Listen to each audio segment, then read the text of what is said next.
Good evening বন্ধুরা, আজকে সন্ধ্যে থেকে ভিডিওটা তোমাদের সাথে শুরু করলাম। তো তোমরা সকলে কেমন আছো? আশা করি তোমরা সকলে খুব ভালো আছো। আমরাও কিন্তু ভীষণ ভালো আছি। সকালবেলায় একবার যুদ্ধ করে যাওয়া, আবার এসে কাজে লেগে যাওয়া। তো কি কাজ শুরু করলাম জানো? প্রথমে দেখো ঘর দোরের কি অবস্থা হয়ে আছে। এগুলো কিন্তু আমাকে সমস্ত পরিষ্কার করতে হবে। টেবিল গুছিয়ে দিয়ে যায়, কিন্তু ওর বাবা তারপরে যা থাকে ওগুলো সব এইরকম করে রেখে দেয়। আমাকে কিন্তু এগুলো আবার সমস্ত কিছু পরিষ্কার করতে হবে। আর এদিকে দেখো বাবান বসে আছে। এই দেখো বাবান বসে আছে। বাবানকে আজকে কি খাওয়াবো সন্ধ্যাবেলায় সেটা ভাবতে ভাবতে আমি ভাবলাম যে বাবান যেহেতু কুমড়োর বেগনি খেতে ভীষণ পছন্দ করে, তো কুমড়োর বেগনি করে দিই, একটু তাড়াতাড়ি হয়ে যাবে। তার জন্যই দেখো কুমড়ো কিন্তু কুমড়ো আমি কেটে নিয়েছি। তো দেখছো তো স্কুল থেকে এসে যে একটু বসবো সেটার উপায় নেই। এখনো কিন্তু চা খাইনি, আগে ছেলেকে খাওয়াবো তারপরে নিজের জন্য একটু চা করব। তো কুমড়োর বেগনি করব বলে এই দেখো কুমড়ো কেটে নিয়েছি, এদিকে বেসন গুলে নিয়েছি, আর এই দেখো কড়াইয়ে তেল গরম করতে দিয়ে দিয়েছি। তো আর এদিকে আজকে একটু ভেবেছি রাত্রেবেলায় একটু গাজরের হালুয়া বানাবো। তো সেটা ভাবার জন্যই দেখো যথারীতি দুধ অনেকদিন ধরেই ঘরে রয়েছে, তো সেই দুধটা আমি কিন্তু জাল দিতে শুরু করেছি। এই দেখো দুধটা যত বেশ ঘন হবে তত ভালো লাগবে। তো চলো, এদিকে কিন্তু তেল গরম হয়ে গেছে। তো বেসনের বেগনিটা করার জন্য এই যে ছেড়ে দিলাম। এই দেখো তেল গরম হয়ে গেছে, মানে তোমাদের সাথে কথা বলতে বলতে জাস্ট বাবানের মতোই করব, ওকে খাওয়াবো। একটু দেরি হয়ে গেল, স্কুল থেকে ফিরে সমস্ত কাজগুলো করতে করতে না একটু দেরি হয়ে যাচ্ছে। কি করব বলো, কিছু তো করার নেই, আমাকেও তো একটু হাত পাগুলো ধুতে হবে। তো এই যে ছেড়ে দিলাম, এবারে করে নিই, তারপরে বাবানকে খাওয়ানোর সময় তোমাদের সাথে আসছি। তো দেখো স্কুল থেকে ফিরে তোমাদের বন্ধু কিন্তু বসে থাকে না, এসে এসেই কাজে লেগে পড়ি। তো এই দেখো বাবানের জন্য মুড়ি চানাচুর আর এই যে কুমড়োর বেগনি করেছি, নিয়ে একদম রেডি হয়ে গেছি। ও এটা খেতে ভীষণ ভালোবাসে, তো চলো ওকে এটা খাওয়াই। দেখবে ও কি করে খাবে। নাও বাবা হাতে ধরো, দেখো ও কত সুন্দর করে খাবে। নাও কামড় দাও, দেখছো ও কি সুন্দর করে খাচ্ছে। তো চলো ওকে খাইয়ে নিয়ে আমি, ওকে খাওয়াতে খাওয়াতে ওর কাছ থেকে দু একটু মুখে আমি নিয়ে নেবো। আলাদা করে আমার আর মুড়ি নিয়ে খাওয়া হয় না, ওর সাথে ও যা খায় তার সাথে আমি একটু খেয়ে নিই আর কি। নিজের জন্য আবার বেড়ে খাবো সেই সময়টুকু আমার আর সন্ধ্যেবেলাতে এসে থাকে না, ক্লান্তও লাগে ভীষণ জানো তো।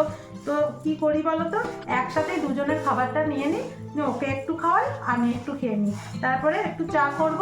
তারপরে তো রাত্রেবেলাকার রুটি করা আছে, বাবানকে ব্যায়াম করানো আছে, এই সমস্ত কাজ আছে, ঘর দোর পরিষ্কার করা আছে, আবার কালকে কি রান্না হবে সেটারও একটু চিন্তা ভাবনা করে রাখি। সবটা এগিয়ে রাখতে পারি না, কিন্তু চিন্তাটা করে রাখি যে কালকে কি করব। তো সেই নিয়েই আমার কাজগুলো চলে। তো আজকে ব্যায়ামটা আমাকে ওকে করাতে হবে না, কেননা আজকে তো মঙ্গলবার, ফিজিওথেরাপিস্ট আজকে আসবে। তো এই একটা সময় আমি পেলাম যে আজকে ওকে ফিজিওথেরাপিটা আমাকে করাতে হবে না। অন্যান্য দিন কি করতে হয় বলো তো, আমাকে সন্ধেবেলাতে সময় বার করে ফিজিওথেরাপিটা ওকে করাতে হয়। তো খাইয়ে নিই, তারপরে আবার তোমাদের কাছে আসছি। তো এই দেখো বন্ধুরা, বাবানকে কিন্তু ওই মুড়ি বেগনি খাওয়ানো হয়ে গেল, আর এই দেখো ওষুধ নিয়ে চলে এলাম। বাবানকে এবার ওষুধটা খাইয়ে দেবো। তোমাদেরকে বলেছি না, ও যতবার খায় ঠিক ততবারই ওকে ওষুধ খাওয়াতে হয়। তো এই দেখো সকালেও 3বার ওষুধ খাই, ঘুম থেকে উঠে 10টার সময় একবার, আবার দুপুরবেলা, আবার বিকেল থেকেও ঠিক একই নিয়মে কিন্তু ওর ওষুধগুলো চলে। এই বিকেলবেলা সন্ধ্যেবেলায় টিফিন খাওয়ার পরে ওষুধ খেলো, আবার রাত্রেবেলায় শোবার সময় 3খানা ওষুধ খাবে, তবেও ঘুমাবে। মানে সারাদিন ও যতবার খায় ঠিক ততবারই ওকে ওষুধ খেতে হয়। ওই এপিলেপসি, ওই একটাই কারণ, এপিলেপসির জন্য ওকে এত ওষুধ খেতে হয়। মানে ওষুধগুলো যদি না খায় তাহলে কিন্তু ওর ব্রেনে আবার অ্যাটাক করবে, এমনই ওকে কি বলবো ইন্টারনাল অ্যাটাক ওর হয়, এই ওষুধের দ্বারাই ওকে কন্ট্রোলে রাখতে হয়। তো ঠিক আছে, ওকে খাওয়ানো হয়ে গেল। 8টার সময় ফিজিওথেরাপিস্ট আসবে। তো এখন ও একটু বসে বসে খেলা করুক, আর আমি ওই গাজরের হালুয়া বানাবো। তো সেটার জন্য গাজরটা একটু কেটে নিই চলো। তারপর তো রুটি তরকারি এ সমস্ত কিছুই করতে হবে, ঘর দোরও পরিষ্কার করতে হবে। বাবানকে খাইয়ে আমি কিন্তু এই যে গাজর নিয়ে বসে পড়েছি। এই দেখো গাজরগুলো নিয়ে বসে পড়েছি, গাজরগুলো ছাড়িয়ে একটু গ্রেট করে নেবো। এবার কোনো দিন তো একঘেয়ে খাবার খেতে ভালো লাগে না, মনে হয় কিছু স্পেশাল কিছু বানাই, তো সেরকমই চলে। তো আজকে যেহেতু মঙ্গলবার ওর ফিজিওথেরাপিস্ট আসতে, তাই আমি ভাবলাম যে একটু সময় পাবো, আমাকে থেরাপিটা করাতে হবে না, তো চলো আজকেই গাজরের হালুয়াটা বানাই। কবে থেকে দুধটা জানো তো জাল দিয়ে আমি রাখছি, আজ করব কাল করব করে আমার করাই হচ্ছে না। তাই আজকে স্কুল যাওয়ার সময় মনে মনে ঠিক করেছিলাম আজকে যতই দেরি হোক আজকে কিন্তু আমি গাজরের হালুয়াটা বানাবো। তো সেই জন্য বসে গেছি। তাও কটা বাজছে জানো এখন 7:15 বেজেই গেছে। এটা করব, তারপরে রুটি হবে, তরকারি হবে, জানি না কতক্ষণে কি করব বাবা, আমি আর ভাবতে পারছি না। এতক্ষণ ধরে বসে বসে কিন্তু আমি গাজরটা গ্রেট করে নিলাম। তো আমার গাজর গ্রেট করা হয়ে গেল। তো চলো এবার কড়াইয়ে আমার ঘি কিন্তু গরম হয়ে গেছে, আর আমি একটা এলাচ দিয়ে দিয়েছি। এবার আমি দিয়ে রাখা গাজরটা এর মধ্যে দিয়ে দিলাম। এবারে আমি খুব ভালো করে এটাকে ভেজে নেব।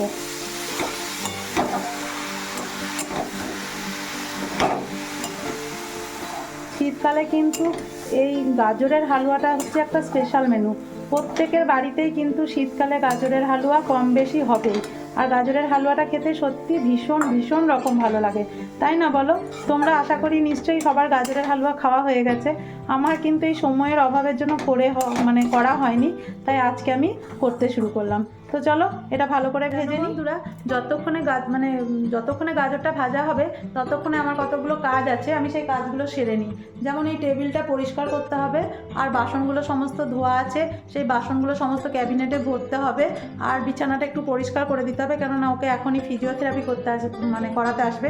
তো সেই বাসনগুলো ধোয়া আছে, সেই বাসনগুলো আমি সব ক্যাবিনেটে করে গুছিয়ে ভরে নিই।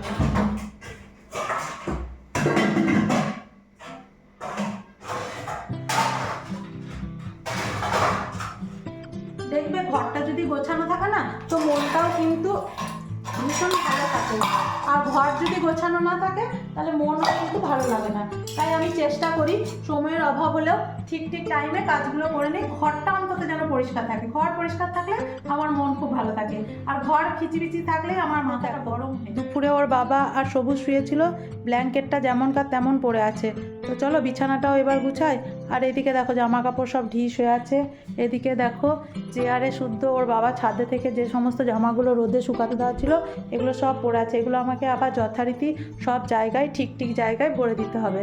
তো চলো এগুলো সব গুছাই। দেখিয়েছিলাম ঘরটার অবস্থা কেমন ছিল, আর এই দেখো এখন সুন্দর করে একদম পরিপাটি করে কিন্তু আমি গুছিয়ে নিয়েছি। একদম ড্রেসিং টেবিল থেকে, খাট থেকে, তাক থেকে, চেয়ারটাতেও সুন্দর করে জামাগুলো রেখে দিলাম। শীতকাল তো কত জামা আলমারিতে ভরবো আর রাখবো বলো, এইভাবে চেয়ারে সুন্দর করে গুছিয়ে রাখলাম। আর এরকম করতে করতেই কিন্তু আমার এদিকে গাজরটা ভাজা হয়ে গেছে একদম। তো চলো এবার গাজরটার মধ্যে আমি দুধ দিয়ে দেব। দুধ দিয়ে এটাকে মাখো মাখো করব। তো এই দেখো কদিন ধরে দুধটাকে রেখে রেখে আমি একদম পুরি একদম সে টাইট মাখো মাখো মতো করে নিয়েছি। এই দেখো এবার আমি দুধটা এর মধ্যে দিয়ে দিচ্ছি। ব্যাস এই দুধটা দিয়ে দিলাম। এবার দুধটা মধ্যে গাজরটা সেদ্ধ হবে। গাজরটা তো ঘষে দিয়েছি, সেদ্ধ প্রায় হয়েই গেছে। এবারে জাস্ট চিনি দেব, আর একটু মাখো মাখো হয়ে গেলে হয়ে যাবে। তো চিনিটাও কিন্তু সব জিনিসপত্র সরিয়ে দিলাম। এবার কলিংটা দিয়ে টেবিলটা শুধু একটু মুছে দেবো, আর বোতলগুলোতে একটু জল ভরে নিলেই হয়ে যাবে। দেখো এবার কিন্তু আমি একটু আন্দাজ করে চিনিটা দিয়ে দিচ্ছি। ব্যাস মোটামুটি 200 গ্রামের মতো চিনি দিলাম। এবার মিষ্টিটা সবাই নিজের নিজের স্বাদ অনুযায়ী দেবে। আমিও একটু চেখে দেখবো মিষ্টিটা কেমন হয়েছে। যদি কম হয় তাহলে তো একটু দিয়ে দেবো, আর বেশি আশা করি হবে না। খুব বেশি মিষ্টি কিন্তু আমরা পছন্দ করি না, মুখের মাপে যেমন হয় ঠিক সেরকমই।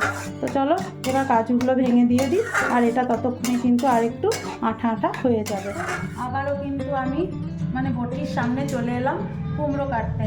রাতে রুটি খাওয়ার জন্য তো তরকারি করতে হবে, তো ভাবলাম একটু কুমড়োর তরকারি করে নিই, কেননা কুমড়োর তরকারি করলে একটু বেশি করেই করে রাখবো আর কি, যাতে কালকে সকালে কুমড়োর তরকারি দিয়ে বাবানদের মুড়ি খাওয়াটা হয়ে যায়। কালকে সকালে আমি আবার বাড়িতে থাকবো না, খুব শিগগিরই একটু কাজের জন্য বেরোবো। তো পরবর্তী ভিডিওটা যখন আসবে তখন তোমরা জানতে পারবে যে আমি সকাল সকাল কোথায় যাব। তো ভিডিওগুলো একটাও মিস না করে অবশ্যই দেখবে। আর আমার ভিডিও যদি ভালো লাগে তাহলে অবশ্যই একটা লাইক, কমেন্ট আর শেয়ার করে দেবে। আর যদি ভিডিও তো আমাদের চ্যানেলের প্রথম দর্শক হয়ে থাকো তাহলে অবশ্যই সাবস্ক্রাইব করে দিয়ে সবুজ মমস চ্যানেলের পাশে থাকবে। তো চলো তরকারিটা কেটে নিয়ে বসাবো।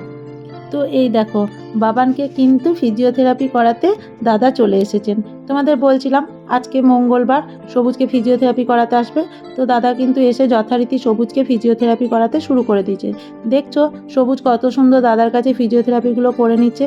সবুজ কিন্তু এমনিতে ভীষণ লক্ষ্মী ছেলে। তোমাদেরকে আগেই বলেছি সবুজ ওর বাবাকে ছাড়া বাকি আর কাউকে সেইভাবে কিন্তু জ্বালায় না। তো সবুজকে যেভাবে দাদা ব্যায়ামগুলো করাচ্ছে আমাদেরকে বাড়িতে সেইভাবেই ব্যায়ামগুলো করাতে হয়। দেখো একটার পর একটা করে ব্যায়াম সবুজ কী সুন্দর করে করছে। এই যে এইভাবে পাটা চেড়ে চেড়ে করে দিলে, মানে পাটা ফাঁক করে দিলে ওর পায়ের পেশিগুলো একটু বেশ শক্ত হয়। এই সমস্তগুলো আমি অতটা ভালো করে বলতে পারছি না, দাদা খুব সুন্দর করে আমাদের বুঝিয়ে দেন, কিন্তু সব কথা তো আর আমাদের মনে থাকে না, তাহলে তো আমরাই ফিজিওথেরাপিস্ট হয়ে যেতাম। তবুও দাদা যেভাবে দেখিয়ে দেন আমরা বাড়িতে সবুজকে সেইভাবেই করানোর চেষ্টা করি। তো দেখো সবুজকে একটা একটা করে পা দাদা কি সুন্দর করে তুলিয়ে দিচ্ছেন। সবুজ কিন্তু এগুলো নিজেই অল্প অল্প করে পারে। গাজরের হালুয়াতে কিন্তু আমি কাজু দিয়ে দিয়েছি, ব্যাস এবার এটা হয়ে গেছে। তো আমাদের গাজরের হালুয়া কিন্তু হয়ে গেল। এবার জাস্ট এটাকে নামিয়ে, কুমড়ো কাটা হয়ে গেছে, এবার আমি কুমড়োর তরকারি বসিয়ে দেবো। তো তোমরা বুঝতেই পারছো আমি স্কুল থেকে এসে থেকে কিন্তু একটুও বসিনি।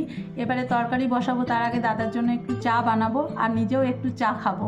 সারা দিন কিন্তু চা খাওয়া হয়নি আমার সন্ধ্যে থেকে, স্কুল থেকে ফিরে থেকে আমি এখনও চা খাইনি। যে মেয়ে এত চা খেতে ভালোবাসে, যে এতক্ষণ 8:20 বাজতে চললো, সে এখনও পর্যন্ত চা খায়নি। তো চলো দাদাকে চাটা দিই আর নিজে একটু চা খাই। ওই চা খাওয়ার টাইমটুকুই আমি একটু বসবো, তারপরে আমি তরকারি আর রুটি তৈরি করবো। তো সবুজকে ওই ঘরে দাদা ব্যায়াম করাতে দাদাকে কফি দিয়ে এলাম, আর আমি নিজে এক কাপ কফি নিয়ে বসলাম। টেবিলের কাছে বসতে পারলাম না তোমাদের সাথে, তাহলে কী করে গল্প করবো, একটু তো লজ্জা লাগেই।